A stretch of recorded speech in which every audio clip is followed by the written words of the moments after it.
Yo, what's up guys? Welcome back to the channel. Now today in today's video I'm going to show you how to set up your company's bank account for payroll on Gusto. So welcome back. You've made solid progress so far, but now it's time to set up your company's bank account in Gusto.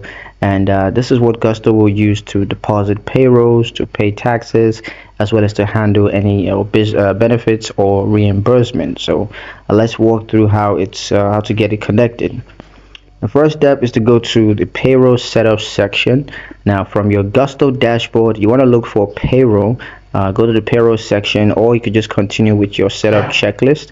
Now there should be an option that says something like connect bank accounts or set up direct deposit. So just click on that to begin. Now step 2 is going to be to choose choose to connect your bank. Now Gusto is going to give you the option to connect your bank account instantly using a secure online login, or you can manually do that by entering your routing and account numbers. Now the instant option is faster and verifies right away, so let's start there. Now step 3 is to log in through your bank's portal. Now if you've chosen instant verification, you're gonna see a secure pop-up that lists major banks. So just find and select your bank and log in using your online banking credentials.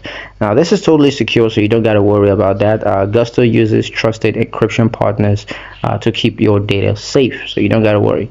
Now once you're logged in, choose the business checking account that you want to use for payroll and then confirm, and that's it, you're done.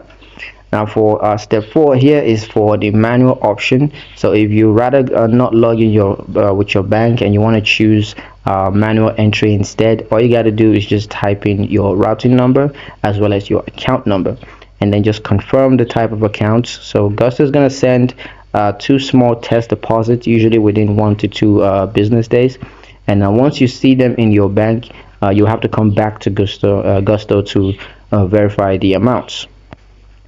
Step 5 is going to be confirmation. Now once your account is verified, you either instantly or manually, you're going to need you will see it listed in your Gusto settings. So from now on, this is the account that Gusto is going to use to manage your employees, to pay your employees, to withdraw payroll funds, as well as to handle the taxes and stuff. And yeah, that's it. So your bank account is officially linked to Gusto. You're getting closer to your first payroll run, and in the next video we'll take a tour of the Gusto dashboard so you know exactly where everything is. And as always, if this was helpful, give it a like and subscribe so you don't miss the next step. Thank you guys for watching, and I'll see you in the next one.